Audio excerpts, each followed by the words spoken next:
Bonjour tout le monde. Alors nous sommes aujourd'hui ensemble pour parler du corps, comment se réconcilier avec son corps.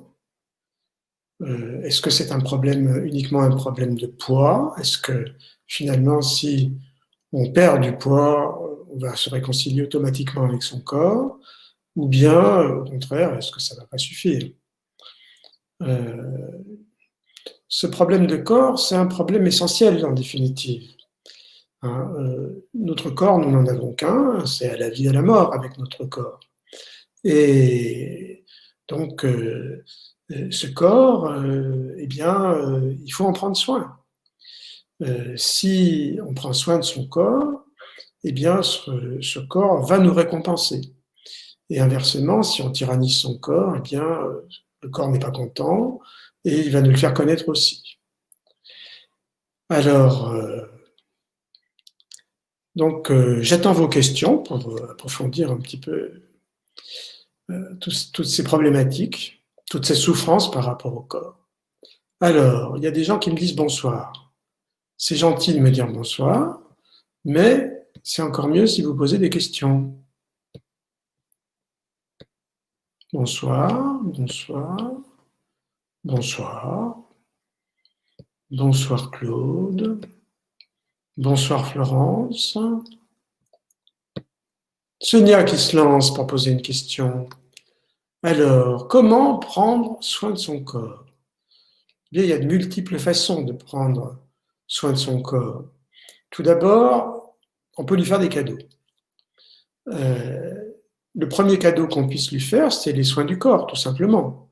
Donc, il s'agit de se sentir, pour se sentir bien dans son corps, il faut que ce corps soit propre, il faut que ce corps soit reposé, il faut que ce corps soit bien habillé, dans des vêtements confortables. Il faut éventuellement qu'il soit parfumé. Voilà, on prend soin de son corps. Ce sont les soins du corps, en définitive. Et souvent, beaucoup de gens qui sont fâchés avec leur corps cachent leur corps, ne veulent rien connaître de leur corps, préfèrent faire passer ce corps aux oubliettes, hein, et essayer de vivre comme s'ils n'avaient pas de corps. Donc, ils s'orientent vers les choses de l'esprit, ils méprisent leur corps. Et finalement, ça se passe assez mal. Ce corps se rappelle à eux par de multiples besoins et leur fait sentir ces besoins. Un des besoins d'ailleurs de base que le corps fait sentir, c'est éventuellement l'envie des aliments interdits. C'est-à-dire que quand vous interdisez à votre corps de manger ce qu'il a envie de manger, hein, qu'est-ce que ça veut dire? Le corps a envie de manger quelque chose. Eh bien, vous avez des appétits spécifiques. Hein.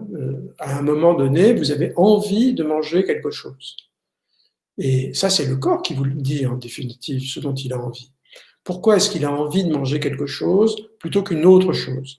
Eh bien, il y a de multiples raisons. Ça peut être que l'aliment dont il a envie, ce corps, eh bien, contient des nutriments ou des micronutriments dont le corps a besoin.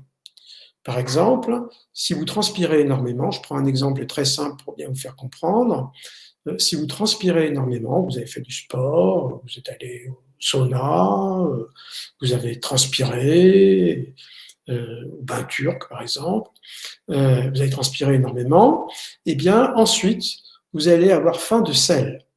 Et très spontanément, vous allez avoir envie de mettre un petit peu plus de sel dans la nourriture. Euh, D'où ça sort cette envie de sel? Eh bien, cette envie de sel, elle sort du fait que vous en manquez et que votre corps vous dit sale tes aliments, moi je veux du sel. Donc vous pouvez faire confiance à votre corps là-dessus. Et puis, ce corps a besoin parfois de réconfort.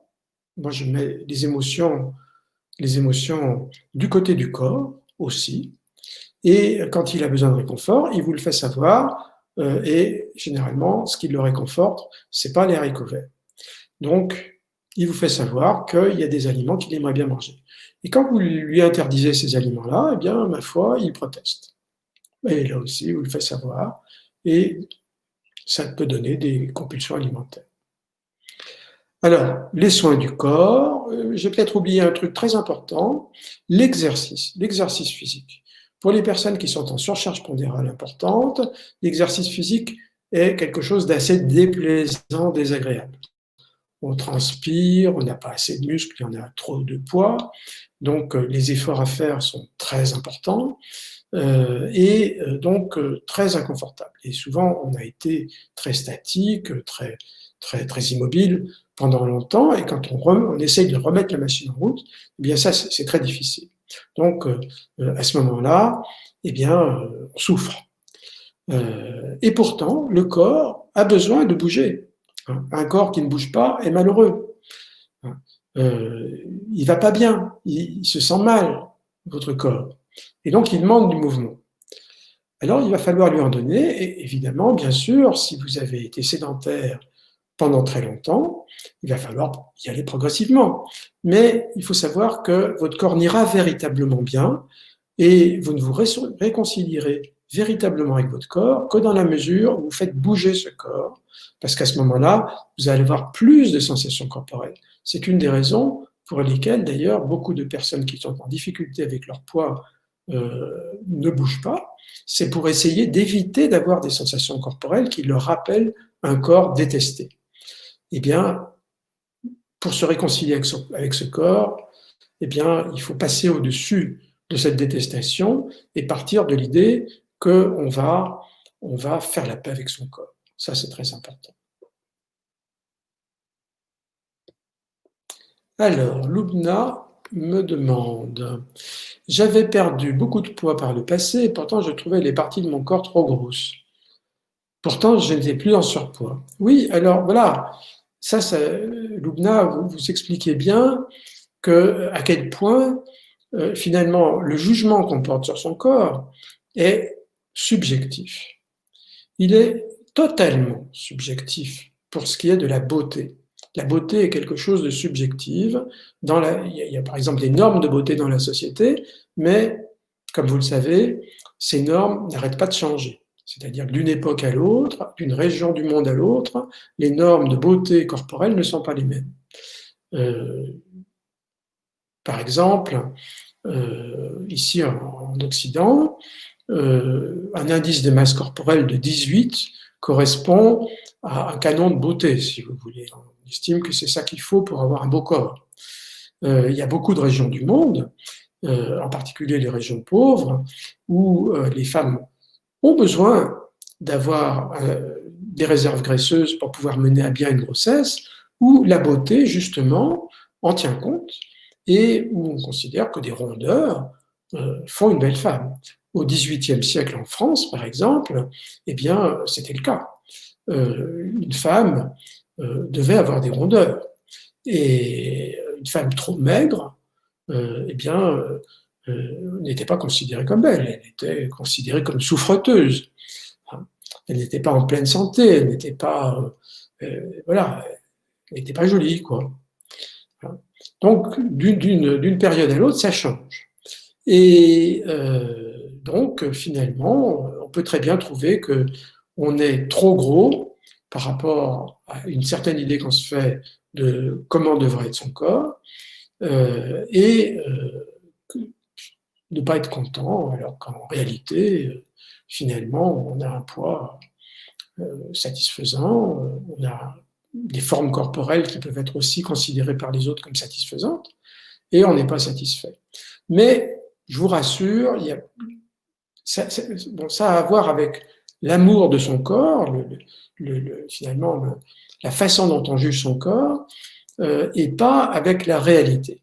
La preuve en est, par exemple, que beaucoup de femmes qui sont dans les critères de beauté de notre époque et sous nos latitudes, donc très minces, et se trouvent pas encore assez minces, ou bien trouvent qu'elles ont tel ou tel défaut corporel.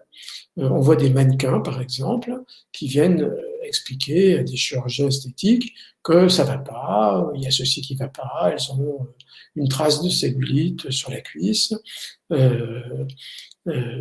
telle partie est trop grosse, telle partie est trop maigre, etc. Donc c'est vraiment le jugement sur le corps et la réalité du corps, ça fait deux. Donc Comment s'en sortir donc à ce moment-là? Eh bien, je crois que si on veut faire la paix avec son corps, si on veut être bien dans son corps, si on veut être bien avec son corps, si on veut que son corps soit bien avec nous, eh bien, il faut prendre son corps comme il peut être et pas comme on voudrait qu'il soit. Donc, il y a ce qui peut, comment il peut se transformer, ce corps, et jusqu'où il peut se transformer, et il ne peut pas se transformer forcément d'une façon totale. Vous ne pouvez pas changer votre génétique, par exemple. Et donc, vous avez un certain nombre de traits physiques, par exemple la taille, la couleur des yeux, la couleur des cheveux, j'allais dire. Mais enfin, la couleur des cheveux, ça se change. La couleur des yeux, c'est un petit peu plus difficile. La taille, c'est très, très difficile de changer sa taille. Si on est petit, ben, on n'est pas grand. Et si on est grand, on n'est pas petit. Voilà, ça, c'est des choses qu'on ne peut pas changer.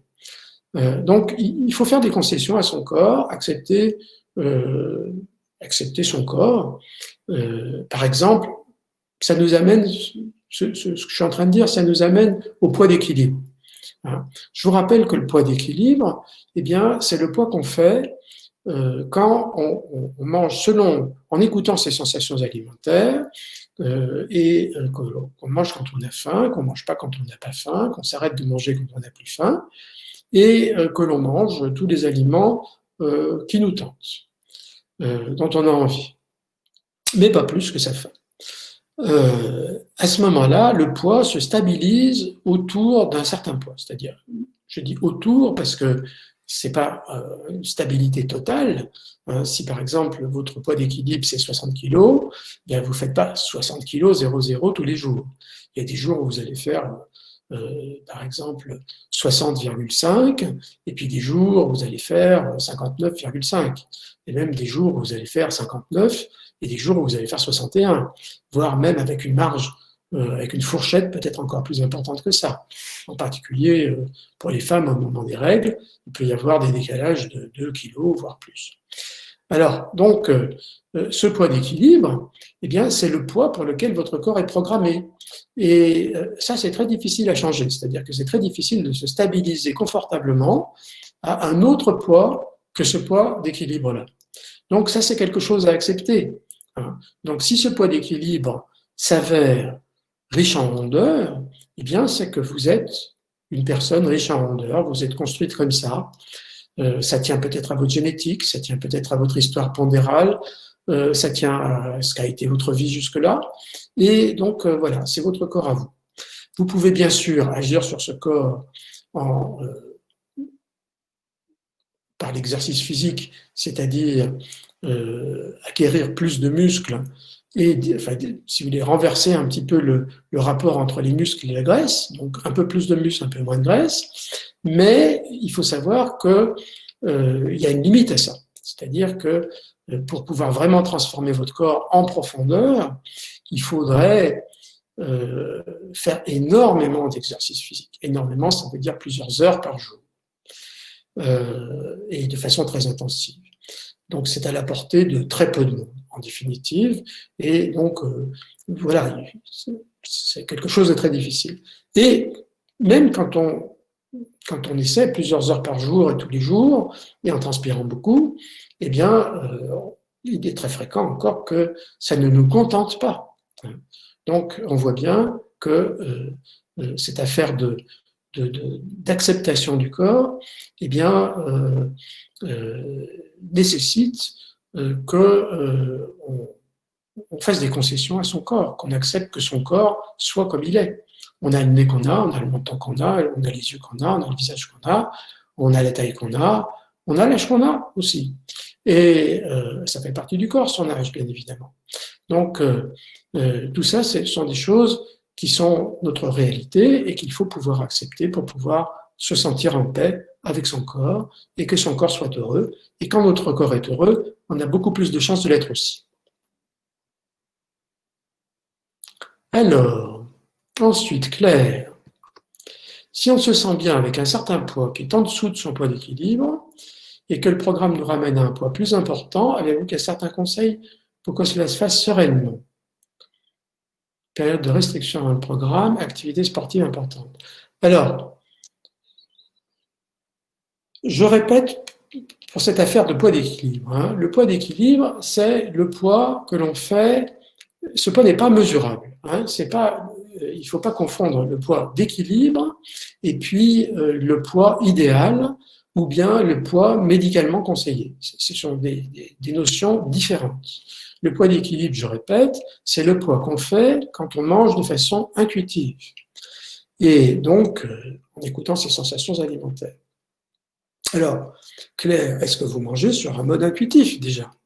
Hein, qu'est-ce qui vous permet de dire que vous êtes en dessous de votre poids d'équilibre? Peut-être que vous n'êtes pas en dessous de votre poids d'équilibre.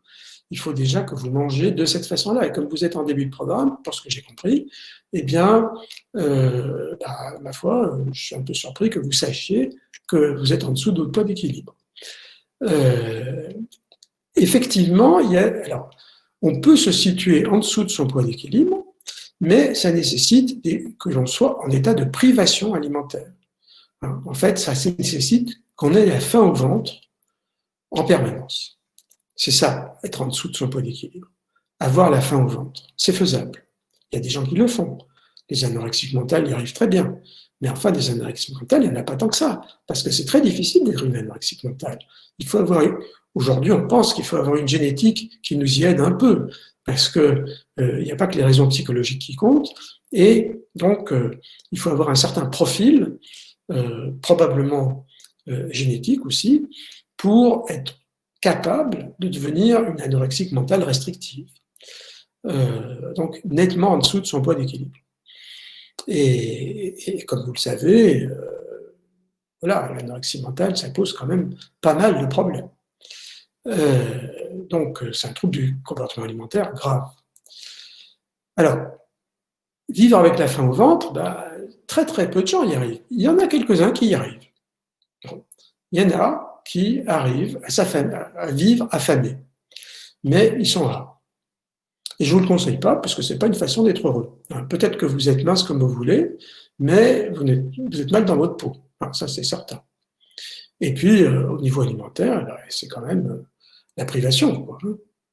Alors, ce que vous dites, c'est que vous aimeriez bien, Claire, si je comprends bien, en fait, pas trop grossir quand même, mais vous acceptez de grossir un petit peu, jusqu'à votre poids d'équilibre, et vous expliquez cette diminution de votre, le fait que vous soyez en dessous de votre poids d'équilibre par de la restriction. Ça, on s'en doute, c'est la seule façon d'être en dessous de son poids d'équilibre. Et cette restriction, on est obligé de la maintenir indéfiniment si on ne veut pas regrossir. Et puis de l'activité physique importante, effectivement. Alors c'est ce que je disais tout à l'heure, il faut qu'elle soit très importante pour qu'elle ait des conséquences pondérables. Alors, quoi faire, hein? Là, vous ne pouvez pas gagner sur tous les tableaux. Donc, Claire, soit il va falloir choisir à un certain moment, il va falloir choisir entre vous réconcilier avec votre corps et accepter que votre corps soit plus pulpeux que les standards que vous voulez lui imposer. Et donc, à ce moment-là, votre corps vous en remerciera beaucoup et vous serez en paix avec lui. Vous pourrez manger d'une façon normale, en vous faisant plaisir. Vous pourrez avoir finalement une vie alimentaire et conviviale entière et sympathique. Et vous serez une personne pulpeuse. Alors, voilà, est-ce que c'est dramatique d'être pulpeux? Vous voyez, je dis pulpeux parce que, si j'ai bien compris, Claire, on n'est pas en train de parler d'obésité, de très grave obésité, et peut-être même pas de surpoids, on est en train de parler de certaines rondeurs. Est-ce que c'est grave? Alors, c'est pas totalement à la mode aujourd'hui, en 2021. Bon, d'accord. Mais voilà, la mode change. Et aujourd'hui, il y a beaucoup de gens qui défendent le droit à la différence. Et puis, ai-je le droit de dire des choses pareilles et de dire des choses que certaines personnes vont pouvoir me reprocher? Il y a beaucoup d'hommes qui aime bien les femmes pulpeuses. Et du point de vue de la séduction, c'est loin d'être en fait un défaut. Vous ne séduirez pas les mêmes hommes en étant pulpeuse qu'en étant hyper mince, ça c'est certain, puisqu'il y a des hommes qui aiment les femmes hyper minces et d'autres qui aiment les hommes et d'autres hommes qui aiment les hommes qui aiment les femmes pulpeuses. Et donc, vous ne séduirez pas les mêmes personnes, mais vous séduirez les personnes qui aiment ce genre de physique. Si vous n'êtes pas attiré par les hommes, cher Claire, eh bien, je peux dire exactement la même chose d'une relation homosexuelle où là encore, certaines femmes aimeront des femmes pulpeuses et oui, je suis en train de me rattraper là, quand même. Hein. Et donc, certaines femmes aimeront des femmes pulpeuses et d'autres aimeront des femmes hyper minces. Alors, Yannick, même si on sait que les envies sont souvent liées à de l'émotionnel, plus à de l'émotionnel qu'à la faim, comment faire pour ne pas succomber à la nourriture? Eh bien, Yannick, j'espère que vous êtes en début de programme et que vous n'avez pas encore bien lu d'ailleurs la première partie du programme informative. Parce que, effectivement, dans le programme, nous travaillons sur 2 axes principaux. Le premier, ce sont les envies dues à la restriction alimentaire. C'est ce qu'on appelle la restriction cognitive. Plus on s'interdit un aliment, plus il devient désirable. Et donc, c'est pour ça qu'on finit par craquer au bout d'un moment. Et puis, il y a les envies de manger émotionnelles, c'est-à-dire qu'on a des émotions que l'on considère comme pénibles, des pensées aussi que l'on considère comme pénibles. Les pensées et les émotions, ça va ensemble.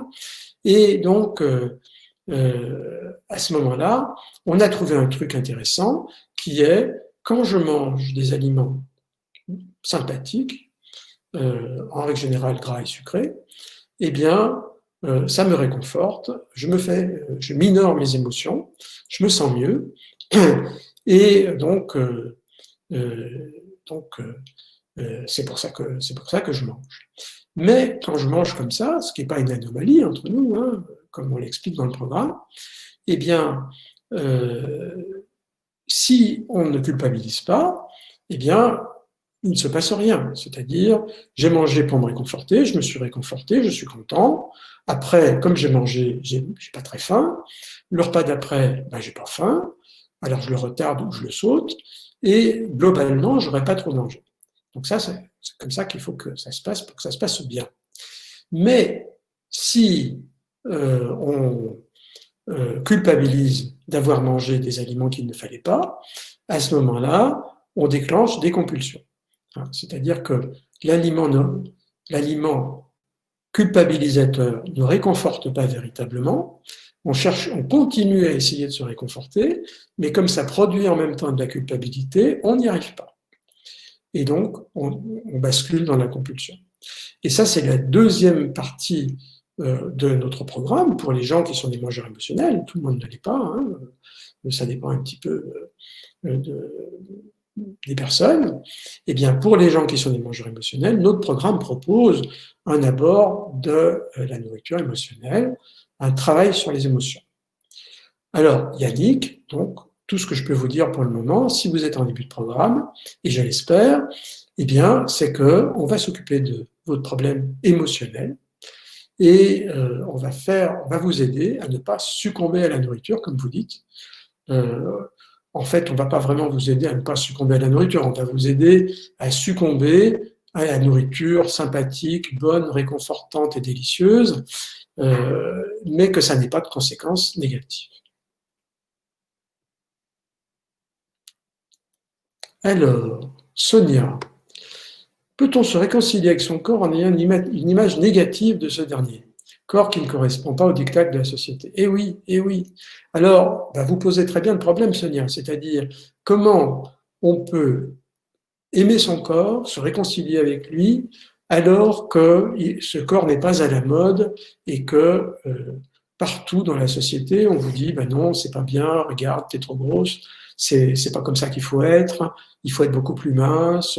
Il faut obéir aux standards médicaux déjà pour commencer. Et puis même ça suffit pas d'ailleurs. Il faut obéir aux standards de la mode qui sont nettement plus sévères que les standards médicaux. Bon, donc comment faire? Je pense que c'est un grave problème. Alors, ce que nous proposons, c'est deux choses. D'une part, eh bien, sortir un petit peu de ce terrorisme, de ce terrorisme social par rapport au corps, c'est-à-dire de cette idée qu'il n'y aurait qu'une seule bonne forme, il faudrait que le corps soit standardisé, que tout le monde ait un corps exactement pareil, en quelque sorte, et voilà, que ce serait le seul corps vraiment autorisé dans la société. Et que un corps plus pulpeux, plus rond, plus voilà, puisse être toléré et accepté. Alors aujourd'hui, il y a quand même un grand mouvement social de personnes qui ont un corps qui n'est pas à la mode et qui demandent à ce qu'on les respecte comme des personnes humaines, qu'on leur témoigne voilà, du respect et qu'on ne les voue pas aux gémonies sous prétexte que leur génétique et la vie qu'elles ont menée jusque-là ont modelé ce corps un peu différemment des standards sociaux. Ça demande de l'affirmation de soi. Ça demande qu'on s'affirme. Ça demande qu'on soit capable d'être finalement ce qu'on appelle en psychologie assertif. C'est-à-dire qu'on sache défendre son point de vue. Par exemple, je prends un exemple, supposons que vous soyez invité chez des amis et que on vous serve généreusement un plat très riche, peut-être que quelqu'un, votre mari, votre femme, un de vos enfants, un ami, une amie, va peut-être vous faire des remarques, va vous dire écoute Sonia, c'est pas très raisonnable ce que tu fais là de manger ces machins-là, surtout si tu reprends une deuxième portion, parce que quand même, quoi, hein? Bon, donc voilà quelqu'un avec de bonnes ou de mauvaises intentions qui veut votre bien ou peut-être pas tant que ça, et qui veut vous empêcher de manger ce que vous avez envie de manger. Eh bien, il faut pouvoir s'affirmer, c'est-à-dire dire que voilà, je mange maintenant ce que je veux, parce que je m'occupe de mon comportement alimentaire, je m'occupe de mon poids, et c'est quelque chose qui est personnel, qui me regarde, et voilà, en gros, c'est mes affaires, quoi. Alors, être assertif, c'est ne pas être passif et ne pas être non plus agressif. Agressif, ça marche pas très bien non plus. Quand vous sautez à la gorge des gens, on ne peut pas dire que ça soit un grand succès. Généralement, ça finit toujours par retomber sur le bec. Passif, ça marche encore pas du tout non plus, parce que voilà, on vous tarabuste et finalement vous avalez des couleuvres, et avaler des couleuvres, eh bien, j'ai cette information que je vous donne et qui est très importante, avaler des couleuvres fait grossir. Quand on avale trop de couleuvres, on finit par manger et pas des couleuvres, et c'est ça qui fait grossir. Alors, Blandine. J'ai fait beaucoup le yo-yo dans ma vie. J'ai 40 ans et j'apprécie davantage mon corps lorsque je perdais, et j'appréciais l'avantage de mon corps lorsque je perdais du poids. Pourtant, je ne voyais que des défauts physiques et je me sentais toujours grosse. En regardant les photos passées, j'ai été mince, mais je n'en avais jamais conscience. Ah, et ben voilà. Blandine, vous résumez très bien les choses. C'est ce mécontentement du corps qui n'est pas un mécontentement par rapport à la réalité du corps, qui est un mécontentement par rapport à l'idée qu'on s'en fait. Et vous voyez, avec les années, avec le recul des années, vous constatez que vous vous sentiez grosse à un moment où vous ne l'étiez pas. Hein. Voilà. Alors, ce sentiment d'être gros, eh bien, c'est ça le problème, en définitive. Hein. Et ce sentiment d'être gros n'est pas toujours en correspondance avec la réalité. Alors, je crois que c'est très important d'arriver à accepter son... Alors, je ne dis pas accepter n'importe quel corps, je veux dire accepter son corps lorsqu'il est au poids d'équilibre. Donc, à ce moment-là, peut-être que vous aurez encore des rondeurs, ou peut-être pas. L'expérience que j'en ai avec mes patients me fait penser que beaucoup de gens ont un parcours complexe par rapport au poids. Ils ont souvent, finalement, au niveau génétique, une prédisposition génétique à grossir. Donc, si leur poids d'équilibre n'est pas de la taille mannequin, ils ont une histoire pondérale avec beaucoup d'allers-retours. Ils ont maigri, ils ont grossi, ils ont maigri, ils ont grossi. Et on sait que ce régime yo-yo conduit à augmenter le poids d'équilibre. Et donc, à l'arrivée, ils ont un poids d'équilibre avec des rondeurs, voire avec un surpoids. C'est tout à fait possible d'être à son poids d'équilibre et en surpoids. Donc, ce qui se passe souvent, c'est que les gens, alors souvent, les gens en fait sont au-dessus, très au-dessus de leur poids d'équilibre quand ils commencent le programme Land Coaching ou quand ils viennent me voir en tant que patient. Et donc, ils perdent du poids quand tout va bien avec Land Coaching ou avec une prise en charge. Mais ils ne perdent pas autant de poids qu'ils voudraient. Ça s'arrête à un moment. Et oui, ça s'arrête au moment du poids d'équilibre, qui n'est pas le poids qu'on aurait voulu. Et là, il faut pouvoir accepter ce poids et vivre avec. Se rappeler, voilà, mon corps, c'est là qu'il veut se stabiliser, mon corps. C'est le poids qu'il a envie de faire. Et soit je rentre en lutte avec mon corps, soit je me bagarre avec mon corps, je le prive, je le tyrannise, je me mets à faire du sport d'une façon extrêmement intensive, et à ce moment-là, je fais de mon corps un ennemi. Je ne lui produis pas de soins du corps, je ne l'aime pas, je ne l'habille pas correctement, voilà, enfin, je néglige mon corps, et soyez-en sûrs, votre corps va se venger. Donc, je ne vous le conseille pas. Alors peut-être, Blandine, que actuellement, après une vie où vous avez fait le yo-yo, eh bien, votre poids d'équilibre est plus haut que cette période où vous étiez mince sans le savoir. Maintenant, peut-être que vous ne pourrez plus revenir à ce poids-là. C'est possible. C'est pas tout à fait certain, mais il y a de grandes chances. Alors, Arlène, comment aimer son corps avec tous ces kilos en plus? On vient d'en parler, hein, mais comme je vous disais, aimer son corps, c'est pas une affaire de conformation corporelle. Vous allez aimer, vous pouvez très bien aimer votre corps même avec tous ces kilos. C'est pas à la mode, bon d'accord, mais votre corps est à vous, c'est votre corps à vous, c'est grâce à ce corps que vous vivez, c'est grâce à ce corps que vous êtes vivante. Ce corps a un cœur qui bat, a des poumons qui respirent, a des bras, des jambes qui vous permettent de bouger. Vous pouvez bouger, vous pouvez sauter, vous pouvez vous promener. Si vous faites de l'entraînement physique, même avec votre surpoids ou votre obésité, eh bien, vous pouvez à ce moment-là être beaucoup plus confortable avec votre corps. Et ce corps peut être finalement un lieu, enfin peut vous apporter du plaisir. Si vous l'aimez, il va vous le rendre. Il va vous aimer aussi.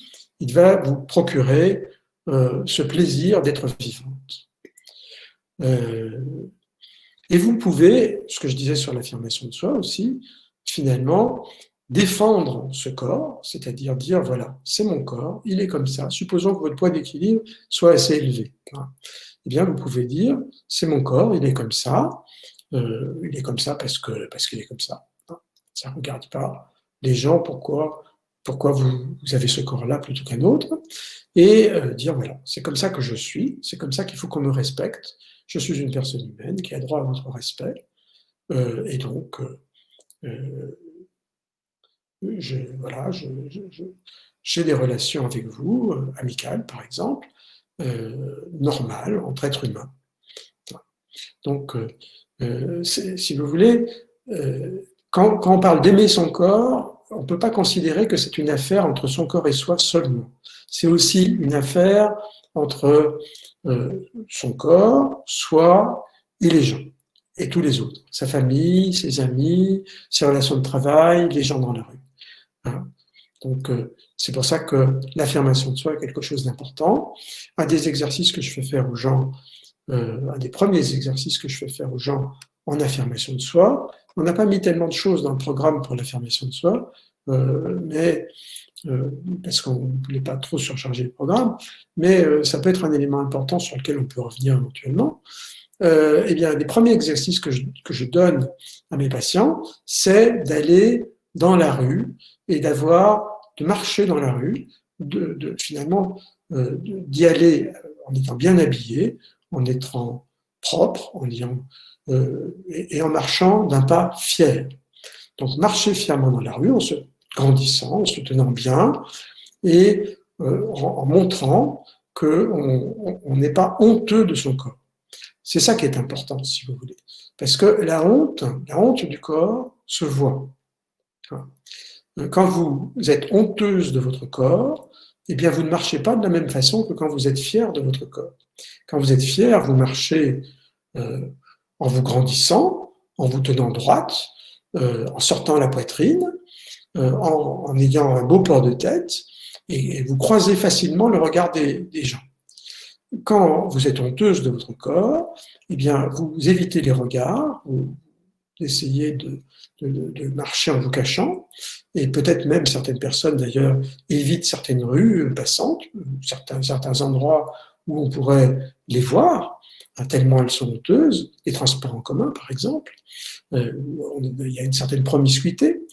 Eh bien, donc cet exercice de s'affirmer fièrement face aux autres, je pense que c'est un exercice très important. Je le donne généralement, je demande aux gens, marcher pendant une vingtaine de minutes dans la rue fièrement. La fierté, c'est le contraire de la honte.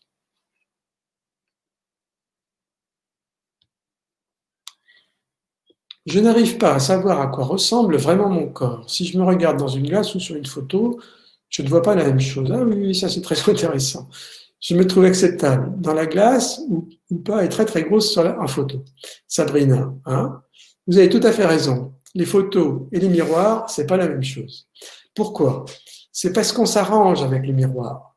On peut bouger un petit peu, on peut prendre des pauses. Et ça arrange tout, ça, les pauses.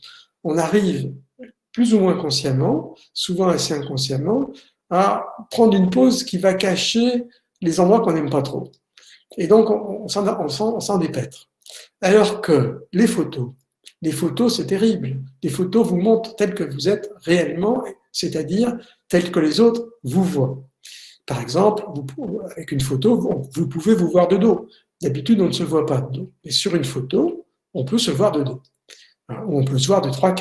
Là aussi, on se voit rarement de 3/4. Donc, les photos vous montrent finalement sont beaucoup plus objectives que le miroir.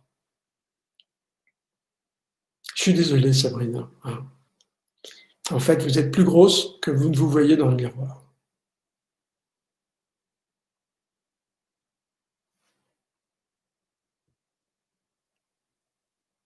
Isabelle, je me sais très ronde, mais ça ne me gêne pas. Ah ben tant mieux. Pas d'ennui de santé, ni de restriction de mouvement, mais la pression à la norme pour de nombreuses marques qui ne vont pas au-delà de la taille 40 ou 42 sans tenir compte de la diversité des morphologies est assez violente. Oui, je suis tout à fait d'accord avec vous. C'est une honte. Et d'ailleurs, c'est une honte qui n'est pas dans tous les pays. Hein. En France, oui, c'est beaucoup comme ça. En Italie aussi, c'est beaucoup comme ça. Mais si vous allez dans les pays anglo-saxons, par exemple, bah, à ce moment-là, vous trouverez beaucoup plus facilement du 44, du 46, du 48, du 50, du 52.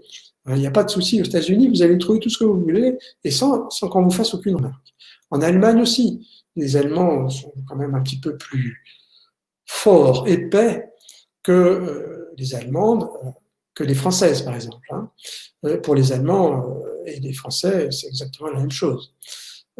Donc, vous trouverez plus facilement des tailles qui pourraient vous convenir en Allemagne, par exemple, ou en Grande-Bretagne, ou voilà, dans les pays anglo-saxons.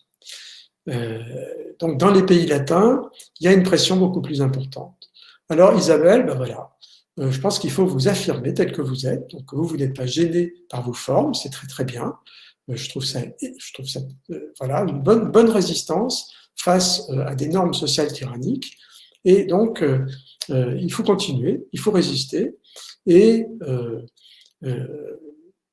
voilà, ben, essayer quand même de trouver des vêtements qui vous conviennent et aller, si vous en avez les moyens, commander par exemple sur Internet des vêtements dans des pays étrangers. Ça peut être une solution. Ou de rentrer dans les magasins en disant, écoutez, je voudrais une taille grande, faites quelque chose pour moi. C'est quand même incroyable ça. Hein, vous êtes une cliente, non? Alors, et vous êtes sûrement prête à payer même un peu plus cher que les gens qui demandent un 36. Alors, Claire, comment aider nos enfants à ne pas avoir de TCA et être bien dans leur corps sans qu'ils se posent de questions? Doit-on les laisser manger ce qu'ils veulent? Ah oui, alors ça c'est le problème. Les enfants, les bonbons, qu'est-ce qu'on doit faire? Alors, je suis assez inquiet pour les enfants aujourd'hui, vous voyez, parce que il y a une pression sociale qui est exercée sur les enfants, qui est extrêmement importante au niveau scolaire, par exemple, et ce, dès la maternelle. On leur apprend les diététiques, ce qu'il faut manger, ce qu'il ne faut pas manger, c'est pas bien ceci, c'est pas bien cela. Qu'est-ce que ça va donner plus tard? Ben voilà. Hein. Donc, si vous voulez éduquer vos enfants, et c'est aux parents d'éduquer leurs enfants, hein, c'est pas aux enseignants d'éduquer leurs enfants. Les enseignants sont là pour instruire vos enfants. Mais l'éducation, c'est une affaire de parents. En tout cas, c'est mon avis. Et je trouve qu'autrefois, d'ailleurs, l'éducation nationale s'appelait l'instruction publique, et ma foi, je trouve qu'on devrait revenir à, par exemple, l'instruction nationale, plutôt que l'éducation nationale. On voit bien que nos enseignants ne sont vraiment pas capables d'éduquer les enfants. Alors, je ne veux pas encore me faire des amis là parmi les éducateurs. Alors, doit-on les laisser manger ce qu'ils veulent? Oui et non. Oui et non. Alors, il faut leur apprendre à manger ce qu'ils veulent. C'est pas tout à fait pareil. On ne laisse pas face à des aliments hautement, hautement bons, hein, hautement délicieux, comme ça. Il y a une éducation à avoir. Et cette éducation consiste à leur apprendre à déguster des aliments riches en calories, les bonbons, les biscuits, les gâteaux, donc les déguster, les savourer, les apprécier, et apprécier le moment où on a assez. Si on les mange très vite, on ne peut pas avoir assez, on en mange beaucoup trop. Si on les déguste, on en mange beaucoup moins et ils nous font beaucoup plus plaisir. On a plus de plaisir avec moins de nourriture. Et donc ça, c'est le boulot des éducateurs, c'est-à-dire des parents. Alors, si vous avez vous-même des difficultés avec la nourriture, vous allez être mal placé. Mais une fois que vous aurez bien avancé dans l'line coaching, à ce moment-là, vous pourrez modeler le comportement de vos enfants, c'est-à-dire, en fait, servir de modèle pour vos enfants. Leur montrer comment vous faites, vous, pour manger des bonbons. Parce que après, une fois que vous avez fait le coaching, vous pouvez manger des bonbons, bien évidemment, si vous aimez les bonbons, ou en tout cas manger des choses que vous aimez. Et vous leur montrez comment on fait. C'est-à-dire, on les déguste et on s'arrête quand on est satisfait. Et puis après, on mange quand la faim revient, pas avant.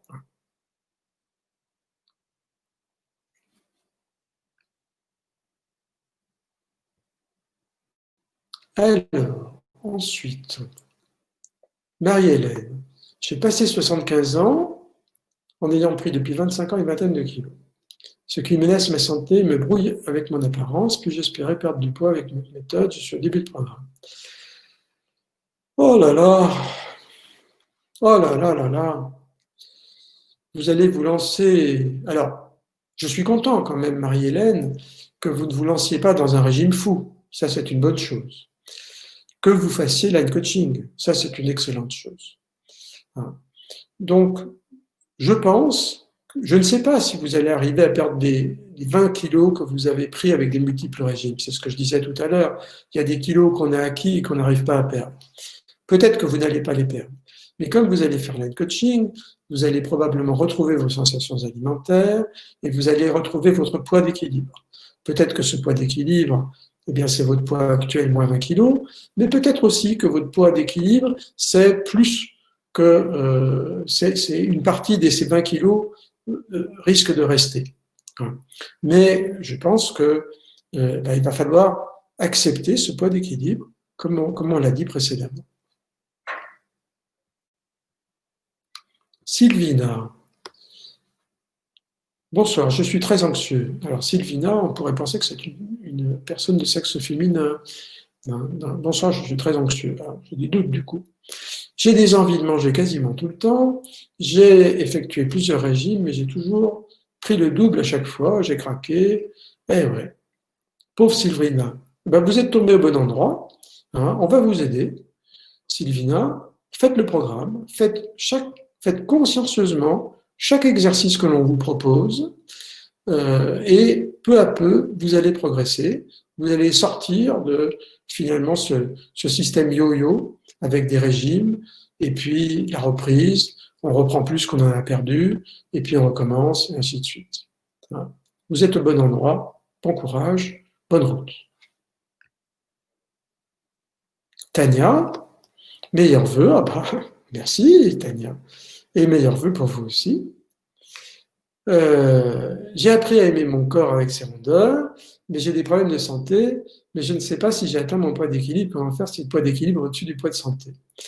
Eh bien oui, c'est des choses qui arrivent, ça. Quand le poids d'équilibre est au-dessus du poids de santé, eh bien, moi, ce que je vous conseille, c'est de privilégier le poids d'équilibre.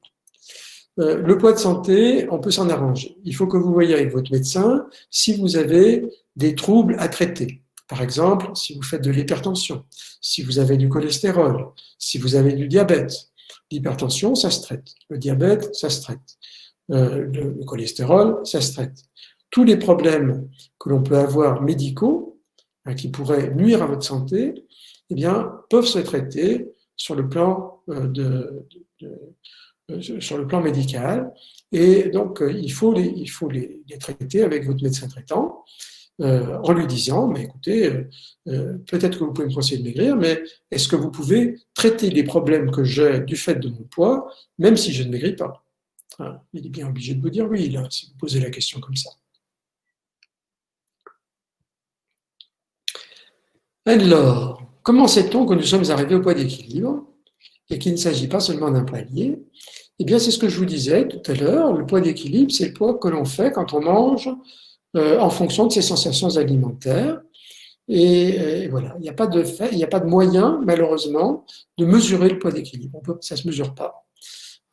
Donc, le poids d'équilibre est programmé dans votre cerveau et on ne sait pas comment le mesurer. Donc, on le sait quand on est dans le confort alimentaire et que le poids ne bouge plus.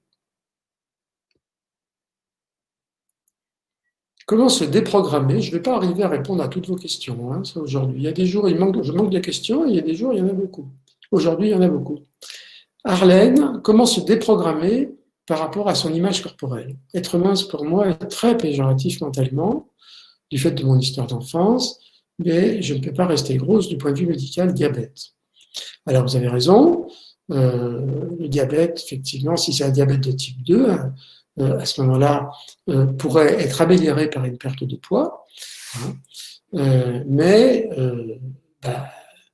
est-ce que c'est faisable? Est-ce que c'est faisable sur le plan psychologique? Peut-être pas.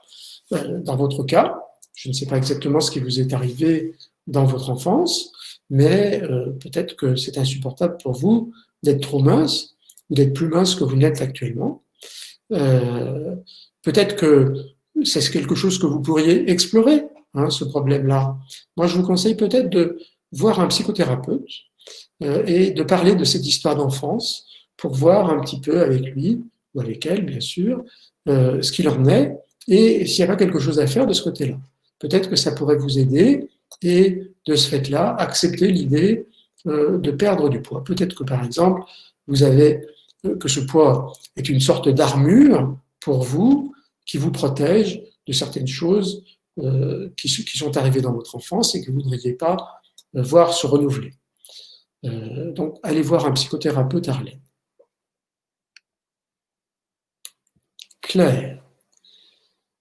Il faut-il que les prises de poids soient importantes pour augmenter le poids d'équilibre ou de petites prises de poids ou une simple grossesse peuvent augmenter le poids d'équilibre?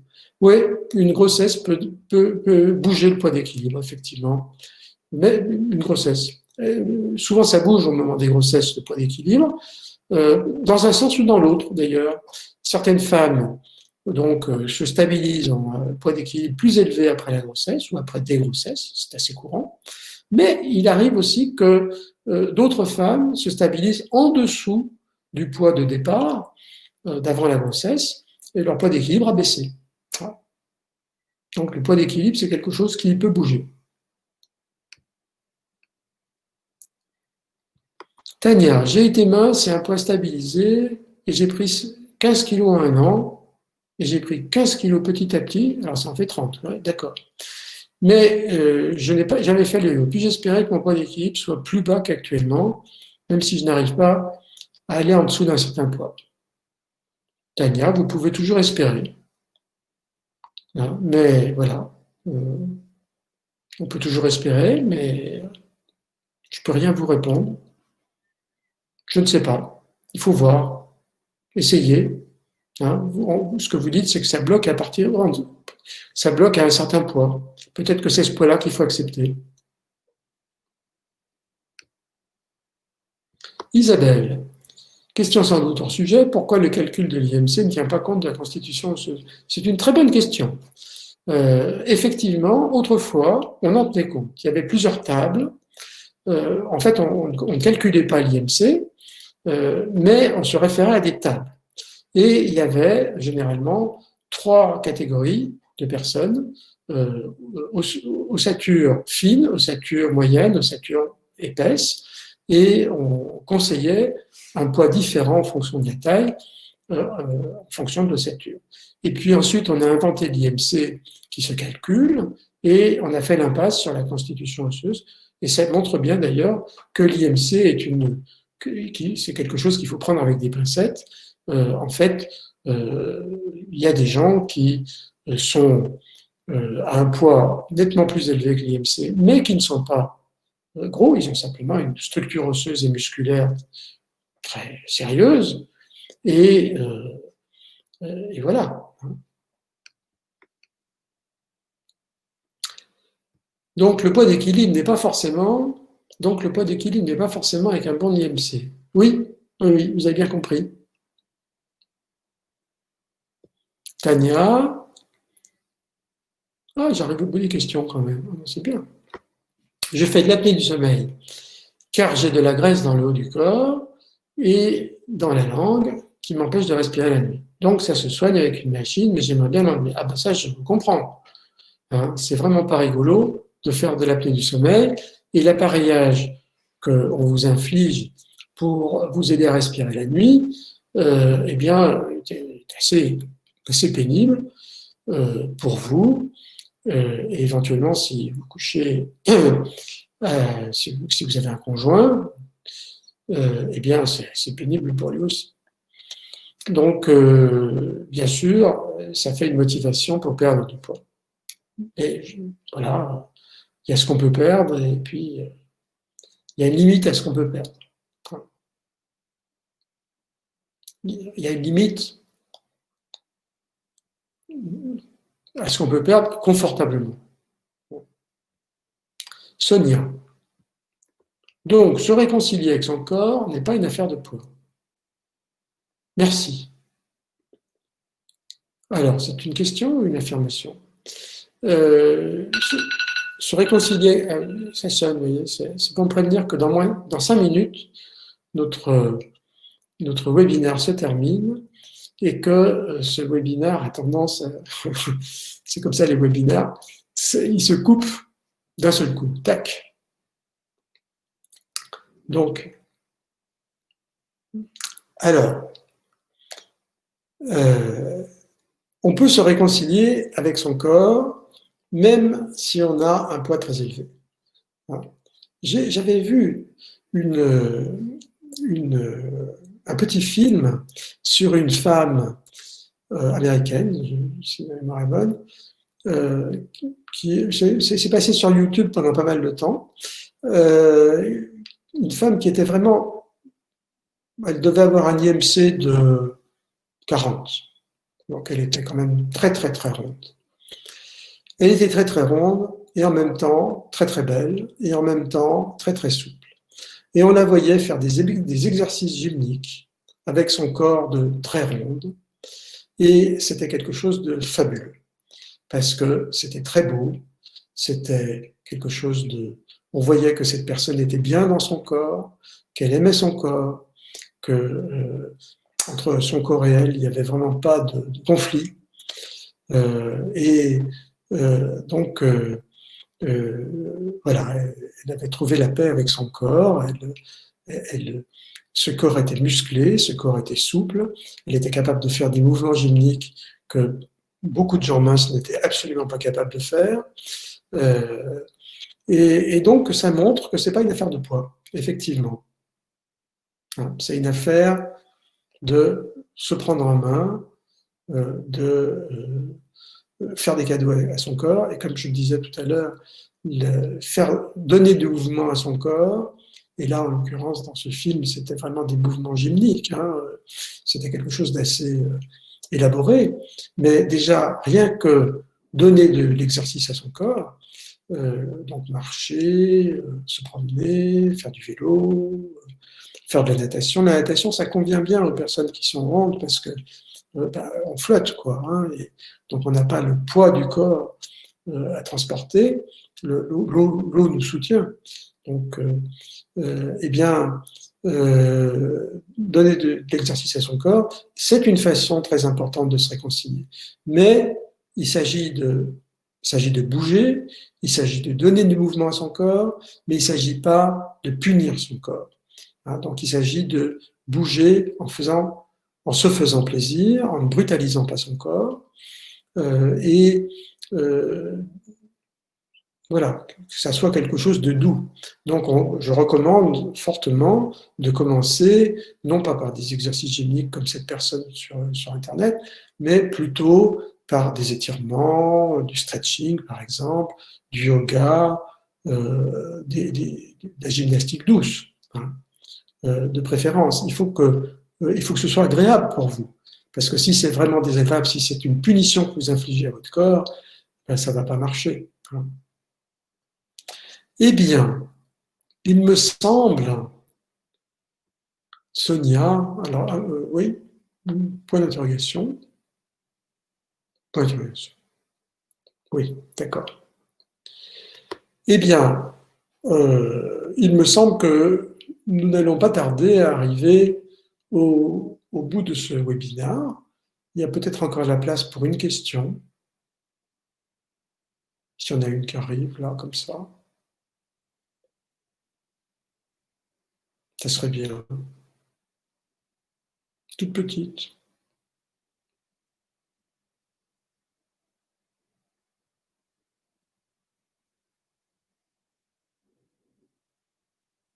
Alors, je n'ai pas parlé dans le programme Line Coaching de la partie exercice physique. On a mis une partie exercice physique qui me paraît importante, donc donner du mouvement à son corps. Et cette partie on voit ça comme quelque chose d'assez doux. Donc, il faut que ça soit doux. Faire bouger son corps, c'est quelque chose d'important. Alors, merci pour ces infos, merci. Bonne fin de soirée. Et vous aussi, Isabelle, merci. Merci pour vos merci. Et Blandine, merci. Tania, une coach m'a dit que si je n'avais pas fait le yo-yo, vous lui auriez dit que le point d'équilibre n'aurait pas bougé. Oui, c'est vrai. Enfin, il n'aurait pas bougé, il aurait quand même pu bouger un petit peu, hein, par exemple avec les grossesses. Voilà, nous arrivons au bout maintenant, au bout du bout. Et donc, on va se quitter là-dessus. Donc, voilà. Tout le monde me dit merci, c'est gentil. Merci, merci. Et merci. Merci à vous et à la prochaine fois. Bonne soirée.